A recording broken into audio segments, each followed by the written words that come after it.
Oke, bisa dilihat? Bisa, Bapak. Oke, siap. Nah, implementasi nilai dalam sila Pancasila ya. Bagaimana kita merumuskan sebuah presentasi terkait dengan setiap penjabaran sila. Nah, itu kita mulai dari poin pertama. Simbol dan makna sila Pancasila. Simbol dan makna sila Pancasila.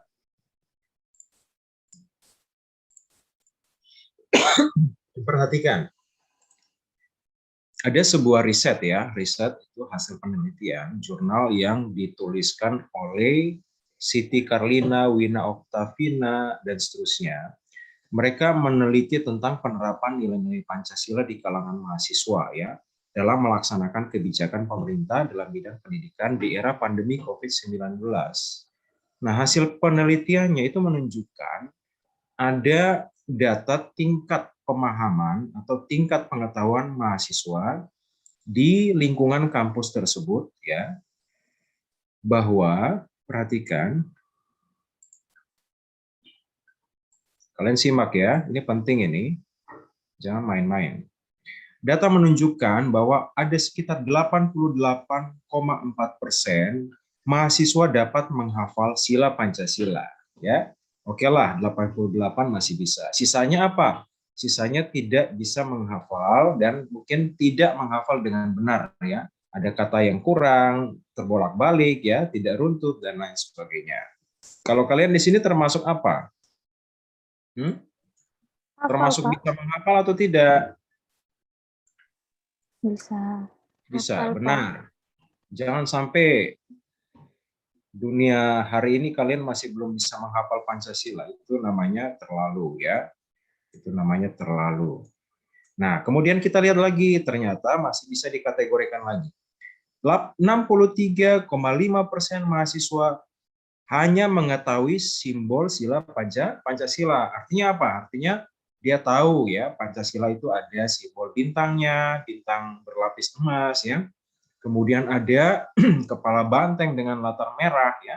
Kemudian ada pohon beringin dengan latar putih, ada rantai emas dengan latar merah ya. Kemudian ada padi dan kapas ya, buah padi dan kapas dengan latar putih. Nah, mereka tahu, tapi sisanya tidak tahu nama simbol-simbol yang ada dalam sila Pancasila. Kemudian yang paling yang paling krusial di sini hanya 12% mahasiswa yang mengetahui makna dari setiap simbol Pancasila. Artinya apa? Mereka hanya 12 orang saja, bukan 12 orang, 12% dari total yang diteliti itu hanya menunjukkan mereka tahu ya makna bintang itu apa, kenapa harus kepala banteng ya, terus kenapa harus pohon beringin, kenapa harus rantai, dan kenapa harus padi dan kapas. Nah, sedangkan kita tahu bahwa dalam perumusan Pancasila, makna atau simbol-simbol yang dipakai menjadi simbol Pancasila itu tidak sembarangan. Pasti punya makna yang tersirat di dalamnya ya. Bahkan setiap detail berupa warna latar belakang itu juga memiliki makna tersendiri ya. Nah, jadi ini harus dipahami. Nah, inilah yang menjadi satu peringatan bahwa mahasiswa zaman sekarang ya tidak boleh sampai tidak memahami, mengetahui makna dari setiap simbol-simbol tersebut. Karena apa? Karena memiliki makna yang begitu dalam ya bagi kita sebagai masyarakat Indonesia ya. Oke, yang pertama nanti kalian akan memaparkan simbol dan makna sila pertama. Nah, jadi nanti contohnya kelompoknya si A ya, anggotanya sekian. Nanti presentasi sila slide pertama, kalian akan menjabarkan makna dari simbol Pancasila. Contohnya sila pertama adalah bintang. Apa arti bintang? Ya, kenapa harus bintang? Bintang melambangkan apa ya? Dan urayanya. Nah, bisa jadi presentasi poin 1 itu bisa lebih dari 2 slide, silakan ya. Justru semakin detail, semakin spesifik, itu semakin bagus ya. Artinya kalian bekerja keras. Nah, kemudian yang kedua, poin yang kedua yang harus kalian lakukan adalah dasar filosofi. Dasar filosofi itu sudah Bapak ajarkan kan, dasar filosofi dari penjabaran nilai Pancasila, atau kita bisa pahami dasar pemikiran ya.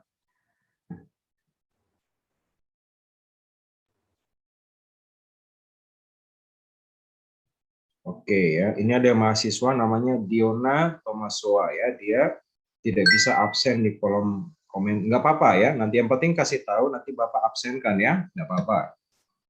Nah, lanjut ya.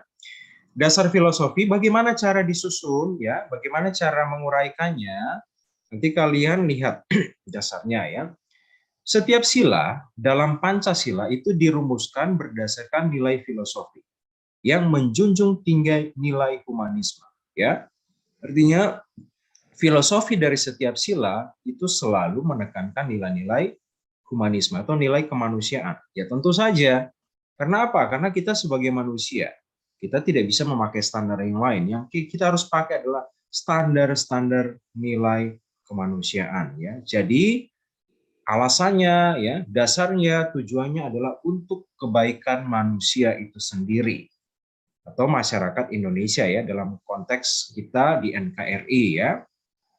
Nah, jadi ini dasarnya dan nanti kalian akan melihat contoh. Contohnya apa? Contohnya ya, nanti kita lihat contoh sila 1. Ini sebenarnya yang presentasi sila 1 ini sudah sangat terbantu karena Bapak sudah berikan contoh ya.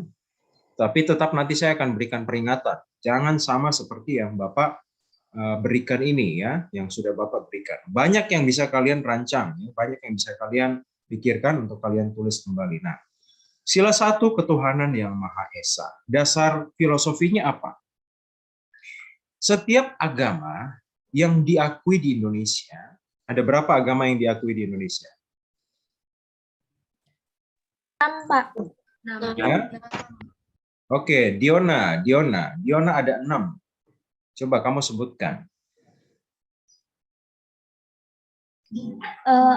Islam, Kristen, Hindu, Buddha, Katolik, Konghucu.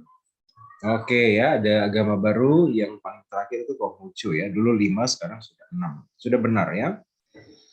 Islam ya, Kristen, Katolik ya, Hindu, Buddha dan Konghucu. Itu agama yang berbeda dengan konsep-konsep konsep-konsep agama atau penjabaran agama yang berbeda-beda satu dengan yang lain ya. Nah, setiap agama yang diakui di Indonesia mempercayai adanya sosok ya atau oknum Tuhan yang Maha Kuasa, Maha Esa, dan bahwa semua manusia diciptakan oleh Tuhan dan manusia berkewajiban untuk beriman, bertakwa, dan beribadah kepada Tuhan menurut agama dan kepercayaannya masing-masing. Nah, inilah dasar filosofi dari sila pertama. Nah, apakah hanya seperti ini? Tidak. Dasar filosofinya itu bisa kalian jelaskan dari bahasa yang berbeda.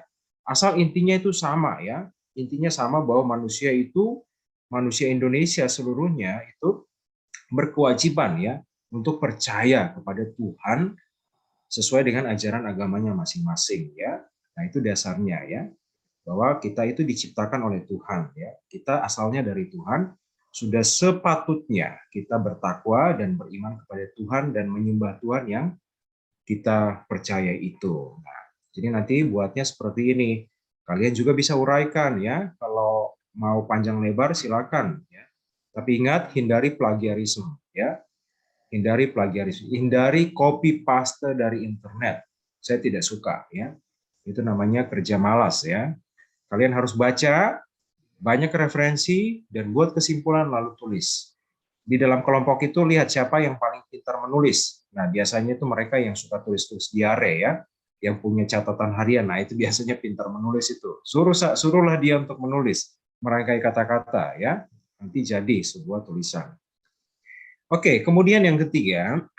Yang ketiga itu yang harus kalian lakukan adalah turunan undang-undang. Nah, turunan undang-undang dari sila tersebut. Kira-kira sila tersebut itu berhubungan dengan undang-undang yang mana ya. Nah, ini juga harus kalian jelaskan secara baik. Bagaimana caranya, Pak? Begini ya. Pertama kita lihat dasarnya dulu. Sila Pancasila sebagai dasar pembuatan perumusan aturan hukum ya. Undang-undang bersifat mengikat setiap warga negara. Apa artinya? Artinya bahwa setiap sila Pancasila diuraikan itu tidak hanya sekedar sebagai sebuah nilai, tetapi juga menjadi aturan ya, hukum ya, perundang-undangan yang bersifat mengikat segenap atau setiap warga negara ya. Nah, jadi apa saja? Nanti kita lihat di sini ada catatan. Nanti turunan undang-undang itu kan kita lihat ya.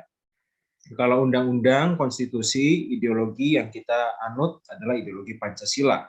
Pancasila sebagai kepala dan juga di bawahnya ada pembukaan Undang-Undang 45. Nah, pembukaan Undang-Undang 45 inilah yang waktu itu dibacakan pada saat upacara kemerdekaan Indonesia ya.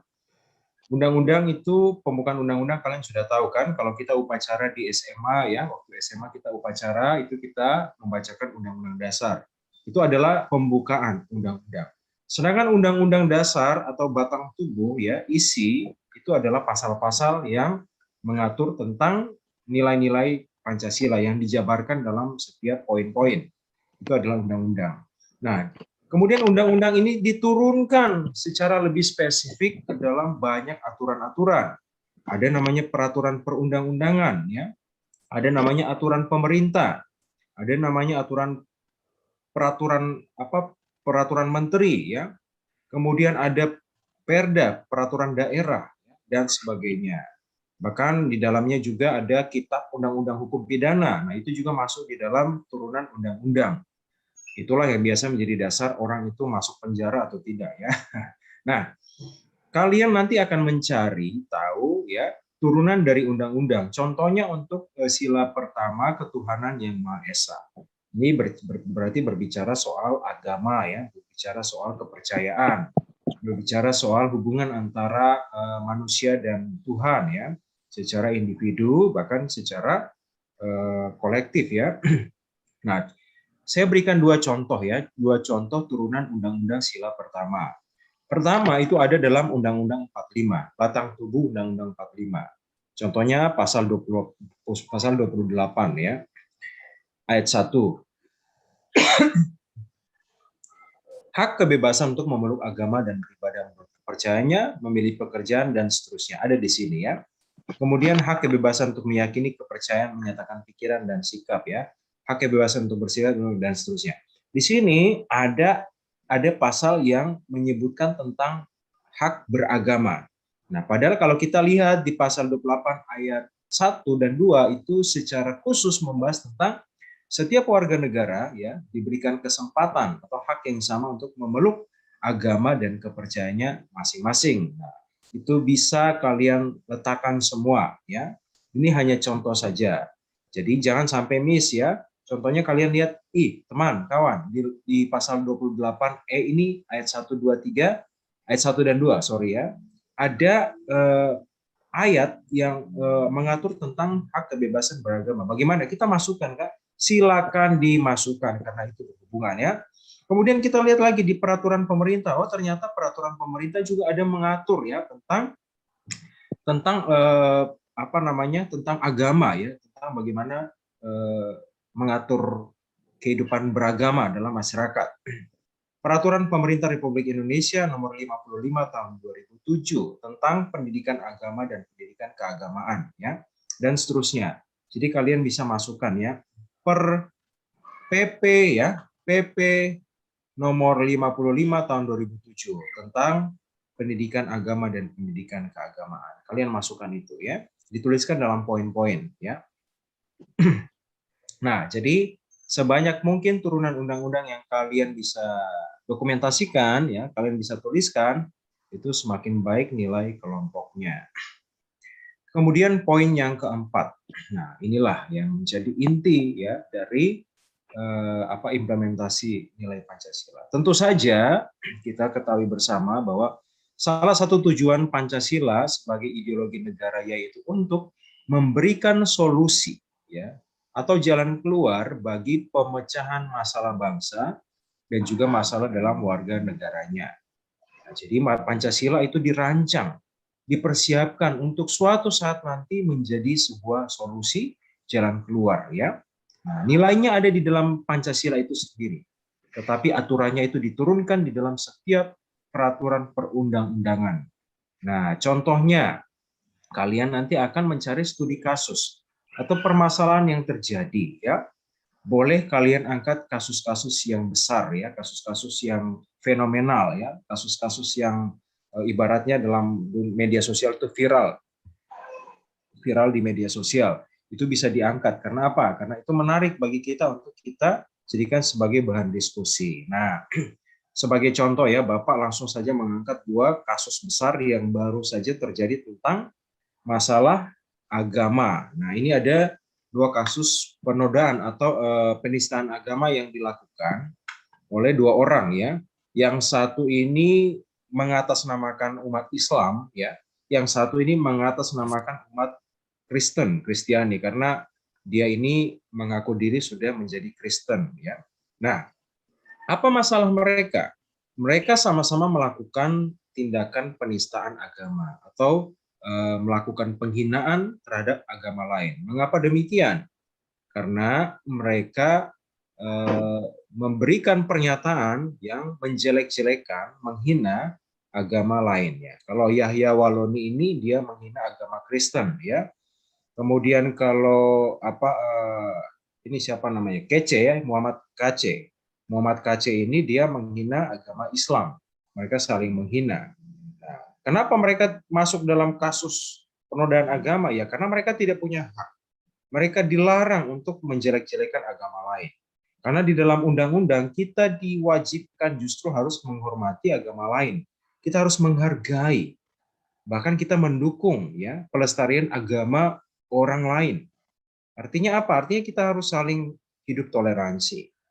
Kalau Anda tidak suka dengan agama seberang, ya jangan menghina. Cukup Anda diam saja, simpan itu di dalam hati, ya. Tapi yang terjadi adalah 2 oknum ini mereka bersuara, bahkan parahnya mereka itu menghasut, ya. Mereka menghasut masyarakat untuk membenci, menertawai, ya, agama yang jadi objek hinaan tersebut. Nah, 2 kasus tersebut menunjukkan bahwa para tersangka tidak menjunjung tinggi nilai penghormatan terhadap agama lain. Mereka menghasut masyarakat. Nah, yang lebih parah daripada itu, mereka bikin akun channel YouTube, dan itu ditonton oleh seluruh masyarakat dunia.